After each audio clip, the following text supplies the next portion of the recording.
ang Presidential Broadcast Service. Radyo Pilipinas. Radyo Publiko Ng bagong Pilipinas para sa bagong Pilipino.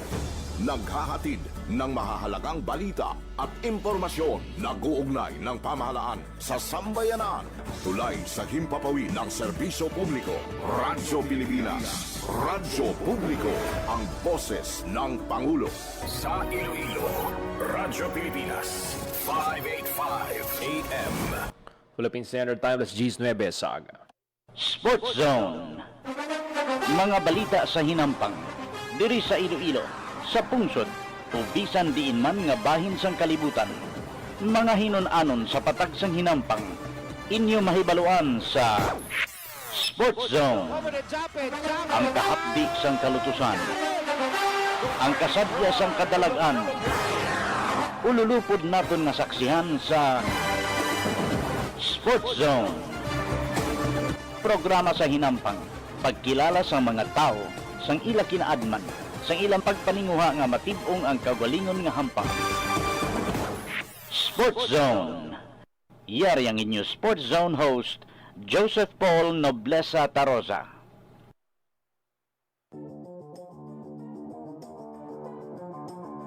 Mayong aga Western Visayas, mayong aga syudad kag probinsya sang Iloilo.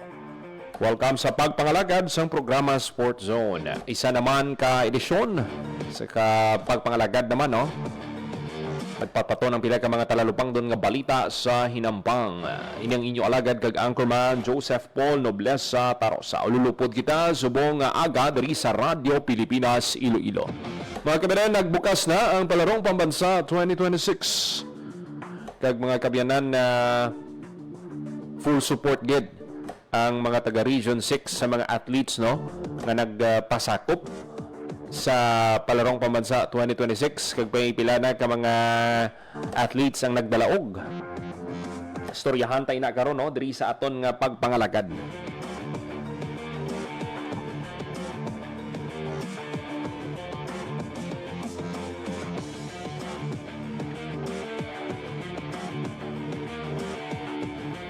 Samtang sa ibang pagid naton nga balita, ang Philippine Football Federation, mga kabyanan, ginabiabi ang pag-umpisa sang House proceedings sa applications sang mga Filipina Heritage Standouts nga sina Emma Tovar, Nia Harrison kag Kayla Hansen. Move mga kabyanan, tikang ini, no, nga pwede dugang sa line-up sang Philippine Women's National Football Team. Parang ati mas mangin mas mangin formidable pagid mga kabyanan ang line-up sa mga sunod pagid nga mga kompetisyon. So istoryahan taman ina karon, no, diri sa aton nga pagpangalagad.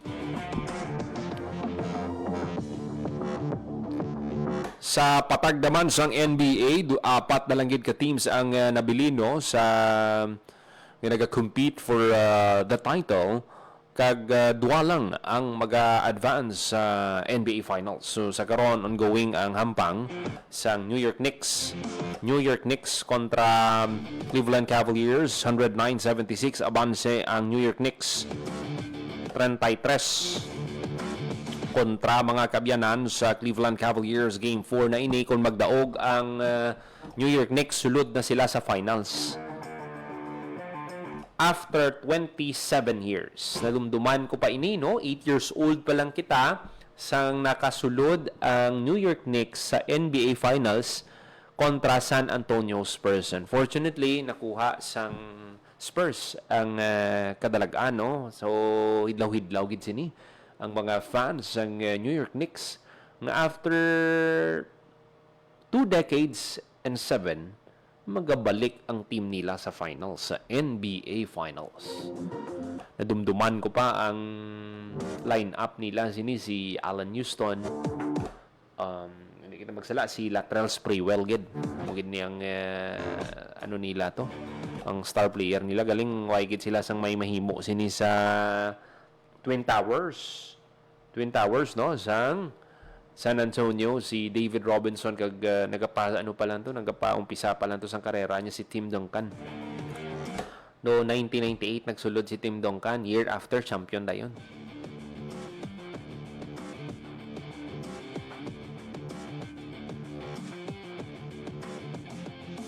14 minutos mga kaligad sa takna alas sa G Saga.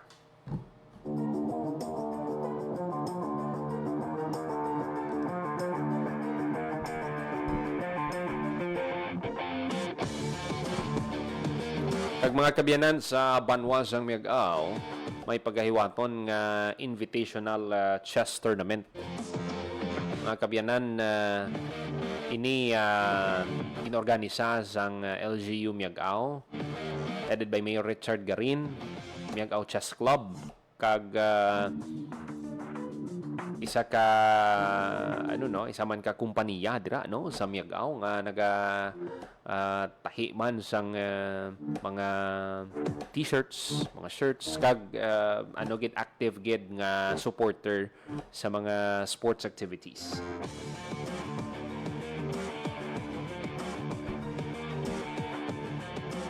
So istoryahan ta ina karon no diri sa aton nga pagpangalagat. Sa aton nga pagbalik ang pila ka mga nadag-ana sang aton nga mga athletes diri sa Region 6 sa nagapaday nga palarong pamansa. Magabalik lang ang programa Sport Zone.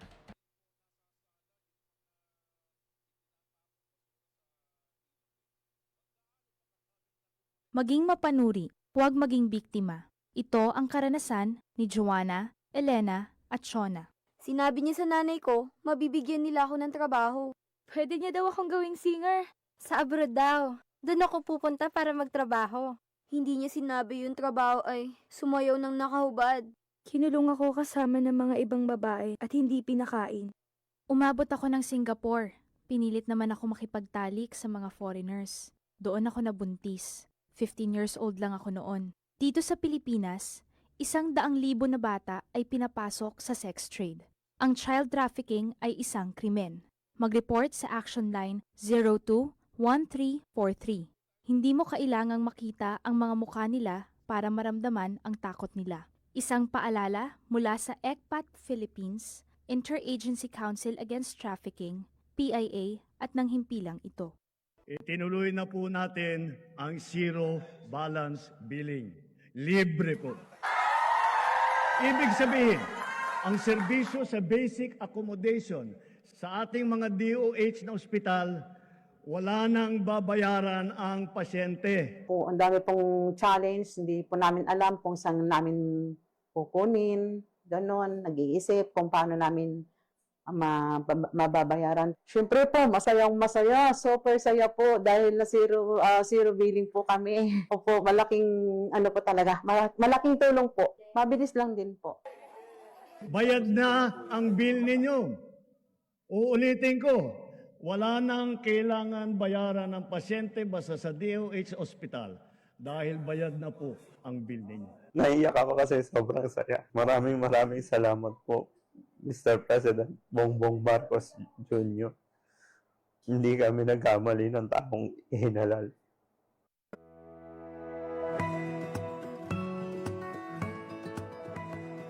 Sa isang bagong Pilipinas, hindi dapat makambang pamilyang Pilipino sa mga bayarin sa ospital. Kaya naman sa Zero Billing Policy, libre ang inyong paggamot sa lahat ng mga Department of Health hospitals. Mapa-inpatient, outpatient,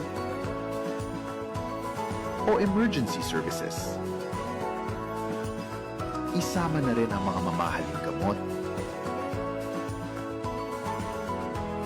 lab tests, therapy, at marami pang iba. Libre ang inyong paggamot. Ang pangangalaga sa kalusugan ng mamamayan ay ang ating pangunahing tungkulin dahil ang serbisyong medikal ay karapatan at hindi dagdag pasanin. Mabilis ang trivia, dagdag talino. Heto na ang Dagling Kaalaman. Alam nyo ba, sa mga PhilHealth covered cases, mayroon ng zero balance billing o no balance billing. Paano ito gumagana? Simple lang. Magpa-admit sa ward ng DOH accredited hospital. Ipakita ang PhilHealth ID o NDR, pati na rin ang government issued ID at admission documents. Dumiretso sa PhilHealth Help Desk para sa verification at processing. At paglabas mo ng ospital, covered na ng PhilHealth ang room and board, doctor's fees, lab tests, operating room, at gamot mula sa pharmacy. Layunin nito ay mas pantay, abot kaya, at tuloy-tuloy na serbisyong pangkalusugan para sa lahat ng Pilipino. Kaunting kaalaman na malaking dagdag talino.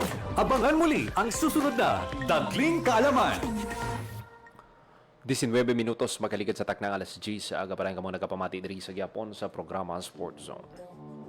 Mga kabinan, ang Philippine Football Federation ginabi-abi ang pag-umpisa sa House proceedings na tuhoy sa nationality application sang Filipino Heritage Standouts nga sanay Emma Tovar, Naya Harrison, kag Kayla Hansen, a move that could bring 3 players closer sa pag-represent sang Philippine Women's National Football Team sa official FIFA competitions. Ang applications nila gintackle sa committee mga kabiyanan, Committee on Youth and Sports Development sang House of Representatives sang May 20 na ginapangunahan ni Representative Mike D. III.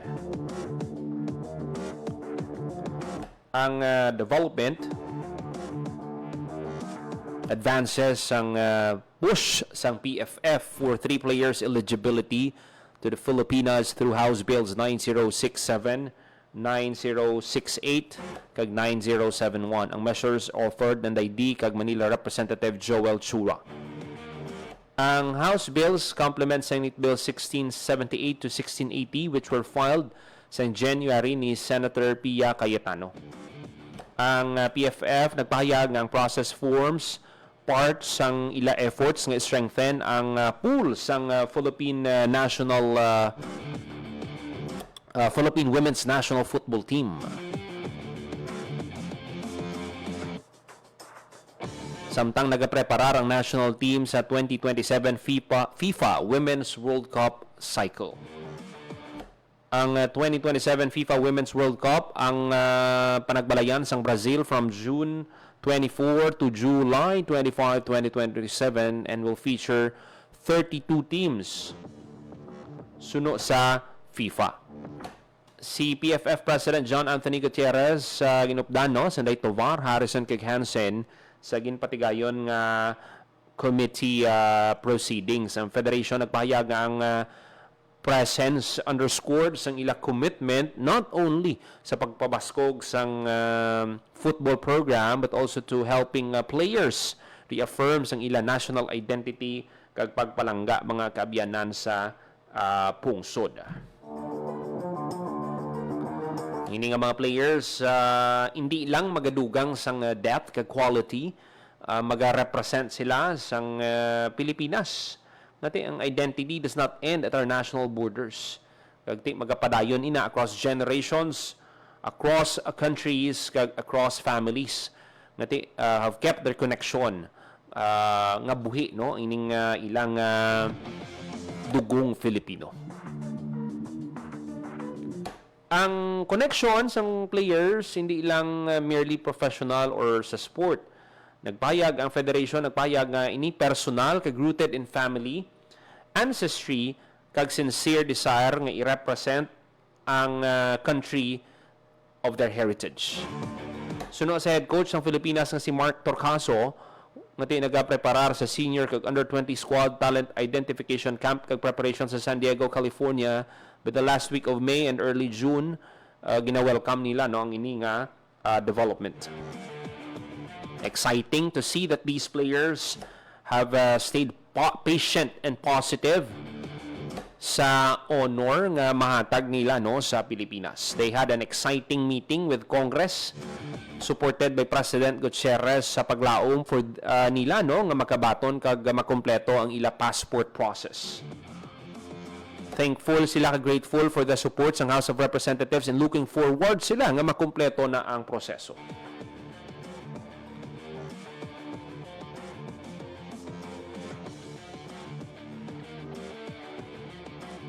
Si Tovar, isa ka defensive midfielder, naghampang sa karon sa Australian club Perth Glory on loan from Spanish side Valencia CF Femenino.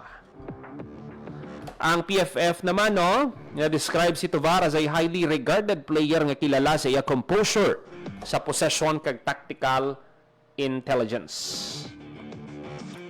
Kag-take part siya sa Filipinas pool since early last year.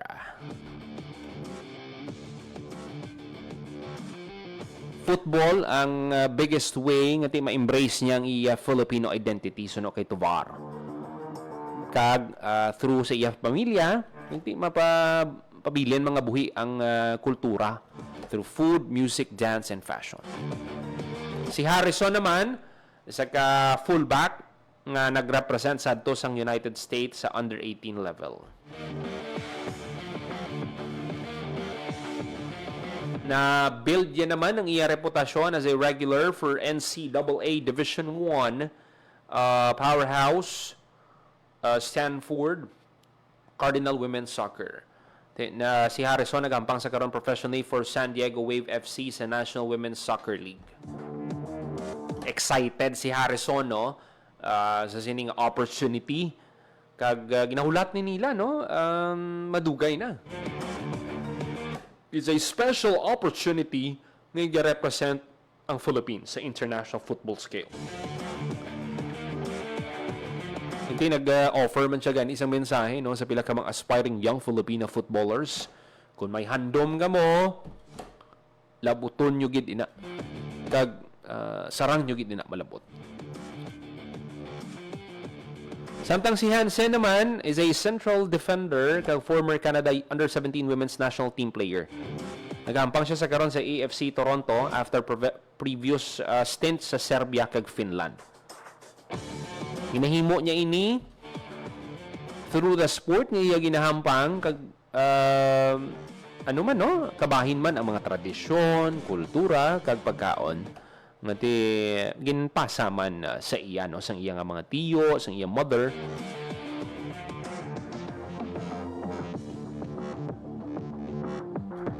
Pero gamay lang nga background no, ang ining bid ngati mangin part sila sang Pilipinas was initiated ni Senator Cayetano. Senate Bills number 1677 to 1680 on January 28.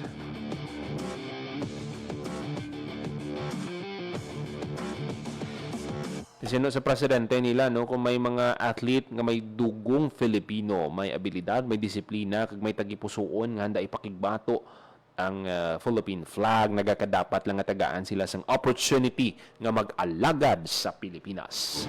So best of luck gid and we hope no nga mapadasig ining process kay ang purpose gid sini mga kabyanan nga ti magsaka pa gid ang level sang panghampang no sang Philippine Women's National Football Team.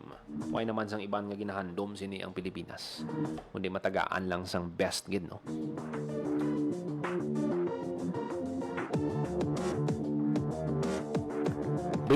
minutos makaligid sa takna ng alas 10 sa aga.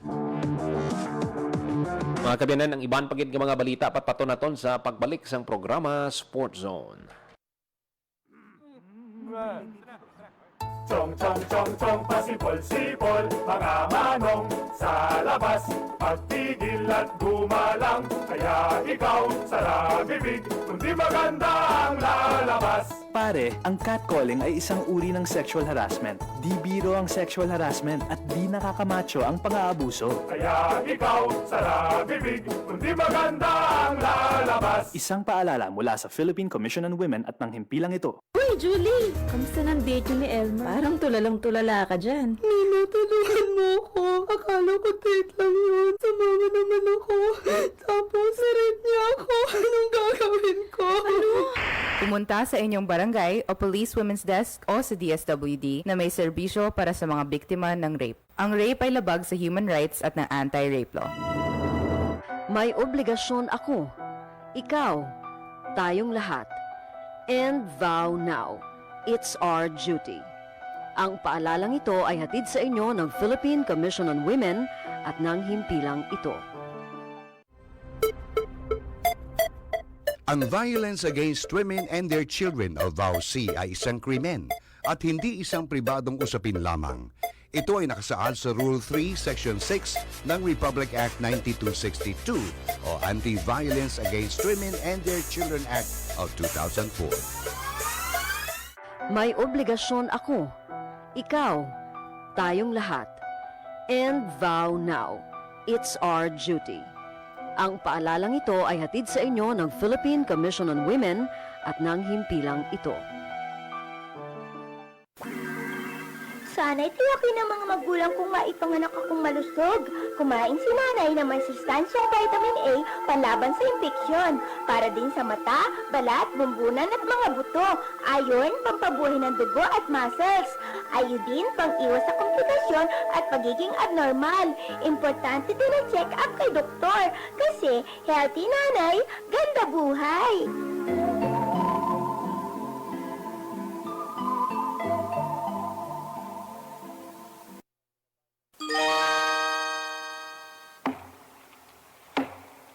Kuya Bistik, bakit mo pinuputol ang bakawan? Panggatong bitoy. Mabuting bakawan, maningas pag natuyo. Sabi ng teacher ko, mahalaga daw ang bakawan. Oo, Sabi ng teacher ko, dito nangingitlog, lumalaki at nagpaparami ang ibang mga isda.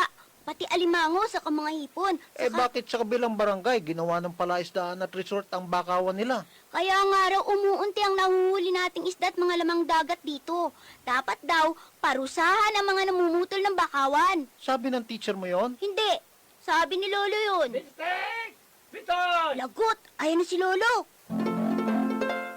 Alagaan ang ating mangrove areas. Hindi mapapalitan ng fish pond, hotel at mga resort ang maraming pakinabang ng mga tao mula sa mga mangrove forest. Paalaala mula sa Integrated Environmental Management for Sustainable Development Program, DENR, at ng palatuntunan ito. Mga kababayan, narito na ang mabuting balita. Magtatayo dito sa atin ang mga pabrika. Ang mga walang hanap buhay ay magkakaroon ng hanap buhay.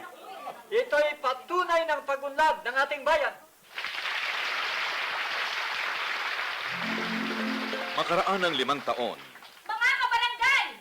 Marami nang nagkakasakit dito sa atin dahil sa usok galing sa pabrika. Dahil sa dumi ng ilog, nagkakamatay ng mga isda, talangga at suso.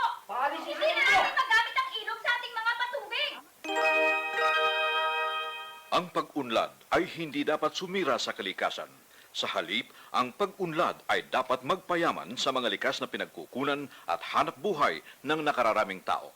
Paalaala mula sa Integrated Environmental Management for Sustainable Development Program, DENR, at ng palatuntunan ito. Time to celebrate kulturang Pinoy. Tradisyon, musika, sining, literatura at iba pa. Anything and everything fun and Filipino. Ito ang Pinoy Kultura.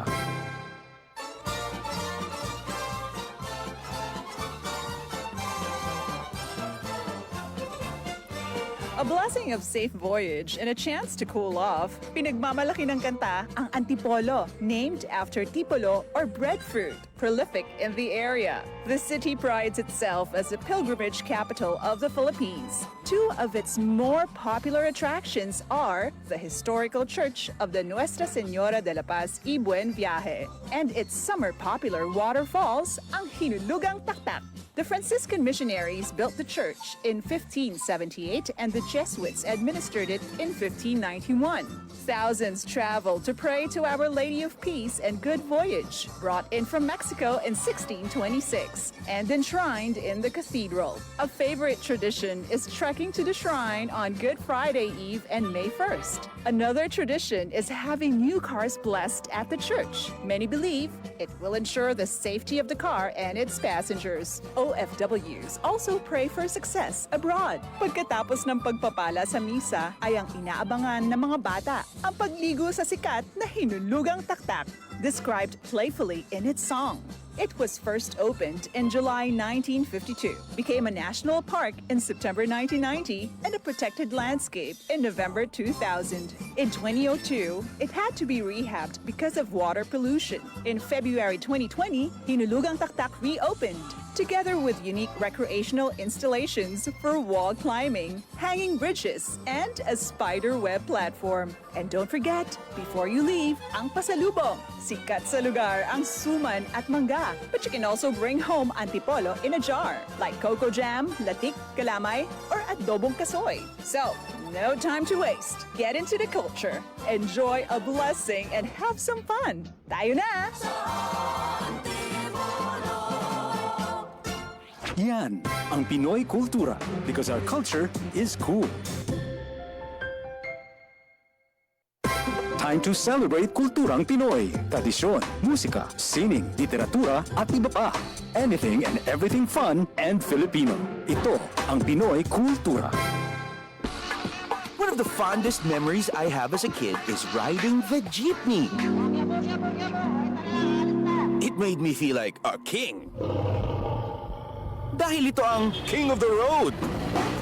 The jeepney or jeep is a cultural symbol that has transported us to school, the office, sa mall, at sa iyong first date.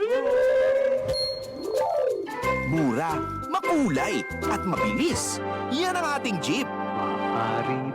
Maaari bang umusog-usog ng konti? Sakay na! Yan ang Pinoy kultura because our culture is cool. Time to celebrate kulturang Pinoy. Tradisyon, musika, sining, literatura at iba pa. Anything and everything fun and Filipino.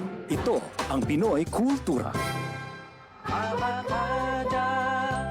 Ang abacada, sounds that make up Tagalog words, pagbigkas at pagsulat ng mga titik o letra sa Tagalog, the basis for our national language. Steam It, Panahon TV, Tagalog Lang, Metro Scene, and Wiki dig into its evolution. Records start with the baybayin, the alphabet used by the early Filipinos in the 1600s. From the Tagalog root word baybay, meaning to spell, baybayin was apparently derived and influenced by Indic and Javanese scripts. There was also the alibata. Paul Rodriguez Versosa named that in 1914. Was based on the Arabic alphabet from the Maguindanao Moros, but was modified when the Spanish came. The Spanish introduced the Latin and Spanish alphabet called abecedario, the original alphabet of the Catholicized Filipinos. You could say the Romanized version of baybayin. Then the Americans came and introduced the English language and its 26-letter alphabet. Because there was fear of losing the abecedario, the government ordered the adoption of a Tagalog-based national language. They also wanted a dictionary and grammar book. That's where writer and former Senator Lope K. Santos comes in. In 1939, he developed ang Balarila ng Wikang Pambansa. Abacada became the national alphabet from 1940 to 1976. Noong 1976, ang Department of Education, Culture and Sports ay nag-issue ng revised alphabet. Dinagdag ang mga letrang C, CH, F, J, L, N, Q, R, R, V, X at Z. They called it Enriched Alphabet or Pinagyamang Alpabeto. More tweaks follow, and in 1987, the Filipino alphabet was published yet again with 28 letters. What you'd recognize is our modern alphabet. 26 letters from the Latin alphabet and the Spanish N or Enye and NG or Nang.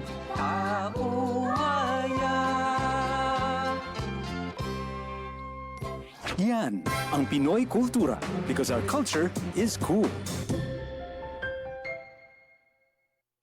Time to celebrate kulturang Pinoy. Tradisyon, musika, sining, literatura at iba pa.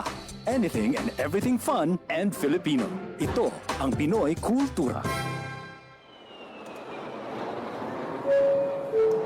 Flight PR 1043, now boarding. Hey, that's us! Vacation, here we go! Always love flying the first and oldest commercial airline in Asia, our very own flag carrier, Philippine Airlines. Dreaming of love while cruising at high altitudes. Did you know this track was specifically made for Philippine Airlines back in the 70s? Composed by Jose Marichan and arranged by Ryan Cayabyab. Closer to heaven with 30,000 feet. Brings back good old memories, at the same time, creating new ones with a new generation. Oo, ang ganda pa naman ng kanta. Leave all your worries as we soar over the clouds. I don't know about you, but I always feel a sense of pride every time I see our flag carrier on airports or up flying high in the sky. They'll be shooting stars through time and space. Yan ang Pinoy kultura because our culture is cool. 38 minutos magaligad sa taknang alas G sa aga. Padayon ka mo nagapamati diri sa Japon sa programa Sports Zone.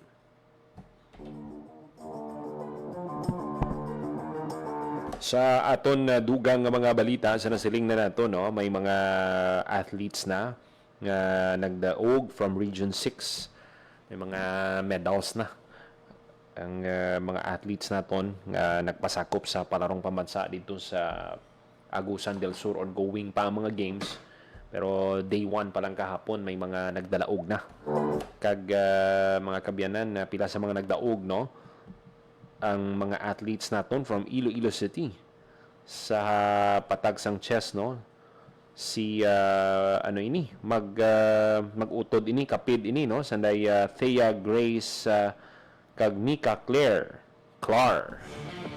Kung nadumduman sang aton mga tagpalamati, nagdaog ini sila, no, nagdaog ini sila sa Batang Pinoy na feature naton diri. Kag ako yaga nakita ko ang panghampang nila siniya kalayo gini sa malabot nila. Kag ano pa lang ni ha, hindi kita magsarat, 11, 12 years old pa lang ning kapid nga ni, no? Pero makita mo ang hampang nila, kaya na nila yung magbato sa mga open categories. So dira mo makita, no, why isang edad nga ginapili ang chess. Nagdaog ini sila sang gold kag silver sa blitz category. Blitz pa lang ha, wala pa ang standard. When understand, may rapid pagid. So, muna ang mga balantayan pagid. Ang standard, kung di kita magsala, mga 30 minutes ina. 30 to 1 hour. Ang rapid, mga dira sa 15 minutes. So, dako ang tsansa nga makahakot pa sila sa medalya sa ilang kategorya.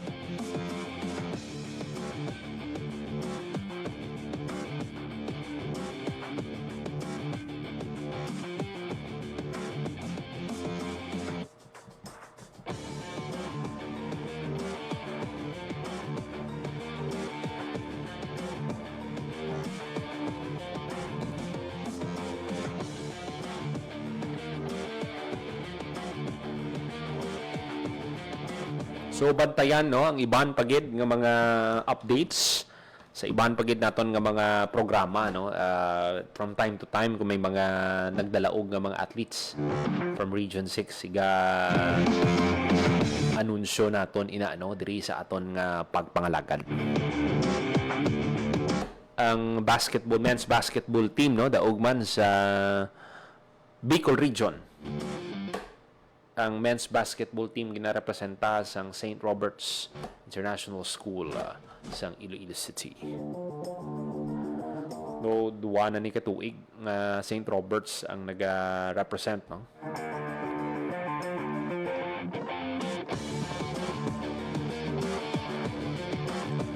Congratulations, no, sa mga nagdalaog. Sa mga iban pagid, no, nga magahampang subong adlaw tubtob sa 31, good luck. 42 minutos magaligad sa taknang alas G sa aga.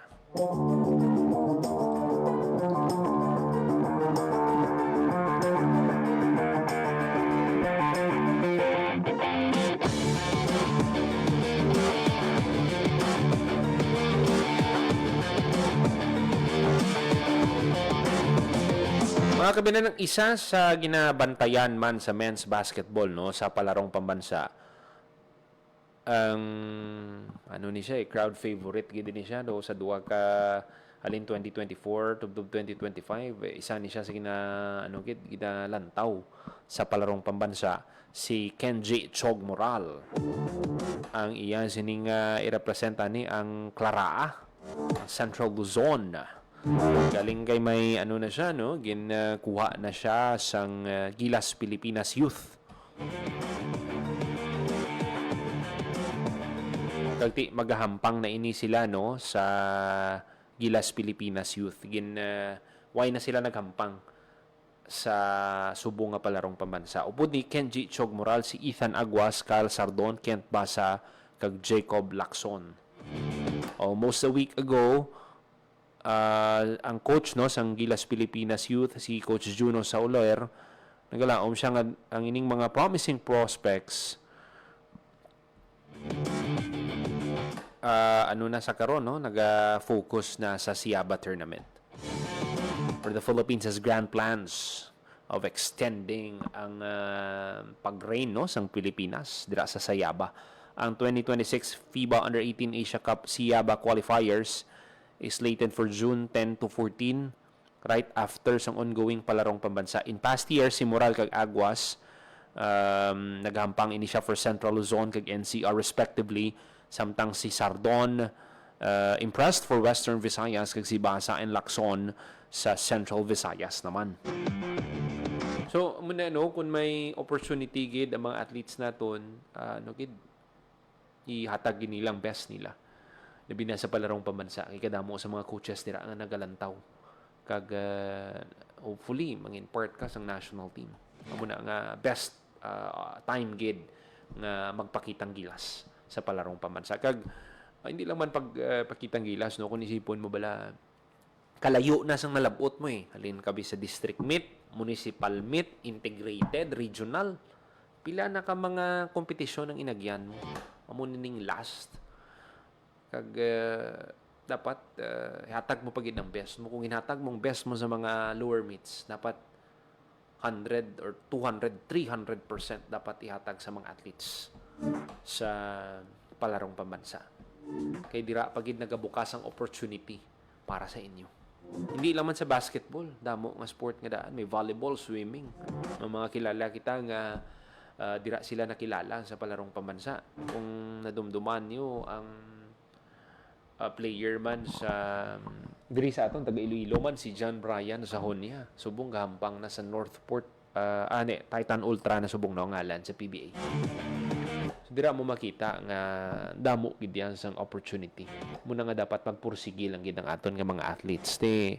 Mula na noon nasubuan man ni gurong pila sa ila kay hindi sila makahampang sa palarong pambansa.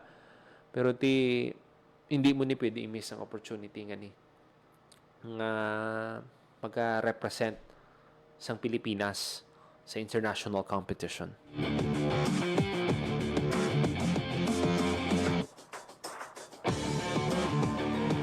Gina-appreciate gid no sang coach ang suporta kag sacrifice nga ginpakita sa mga players. We understand nga ang palaro is also an important tournament, pero kinahanglan gid nga makapreparar sila no kag amuna ang ginalantaw ginila. So ang Gilas Pilipinas youth are heading to the regional meet sa Krabi, Thailand, as 6-time defending champions, expected to continue representing Southeast Asia sa FIBA Under-18 Asia Cup later in the year. So, good luck kid sa Gilas Pilipinas Youth. Alongside 5 players who opted to skip this year's palarong pambansa, Sanday JB Kagurungan, Prince Carino, Anrut Shaw, Ziv Espinas, Patrick Pasinos, Luis Razon, and Bruce Tubong Banwa, as well as Phil Ams, Lance Amos, Hans Patagok, kag Joaquin Tovera. Siyan sino man nga athlete, balaan ko excited ni sila kung tani maghampang sa palarong pambansa. Kaya kada region gusto nilang makuha ang kampyonato. Ang Central Luzon gusto nila magkampiyon. Ang Western Visayas, syempre hindi man na magpaulihi. Ang NCR, Central Visayas. Pero galing may dako pagid nga responsibility ang ini nga mga players. Bangod sang ilang ginpakita sa court, na notice sila, nakita ang ila abilidad kag magarepresent sila no sa Philippines. Igarepresent nila ang Philippines sa Sayaba.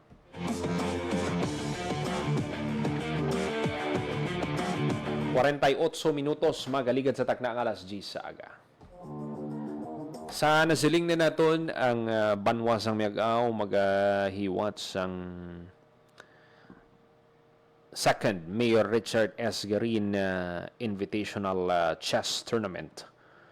Mga kabyanan bukas ini no sa tanan open, pero may dualang kakategorya ini, ang 16 and under category kag mga kabyanan open category. Dalagkuan ang prices no sa mga gusto dira maghampang sa mga chess players naton. 16 and under category ang kampiyon magakuha siyang 6,000. First runner-up, 4,000. Second runner-up, 2,000. Third kag fourth runner-up, magakuha sang tig 1,500. Top miyag awanon 1, maga-receive sang 1,000 pesos. Ang tanan sining magakampiyon, magakuha sang trophy. The rest, magakuha sang medals. Miyag awanon 2, 1,000. Top miyag awanon 3, 1,000. Top 9 and under, magabaton man sang 1,000. Top youngest, magabaton sang 500 pesos. For open category, champion, magapauli sang 10,000 pesos nga cash prize with trophy ini siya. First runner-up, 8,000. Second runner-up, 6,000. Third runner-up, 3,000. Fourth runner-up, 2,000. Top miyag awanon 1, 1,000. Top miyag awanon 2, 1,000. So, ang total prize pool, naglabot sa 50,500 pesos. Sa mga gusto magpa-register, pwede gid kamo coordinate sa head sang chess club, sa Facebook page, si TJ Misola, no, may mga regular updates ini siya nga pahibalo, no, sa aton nga mga kauturan dira.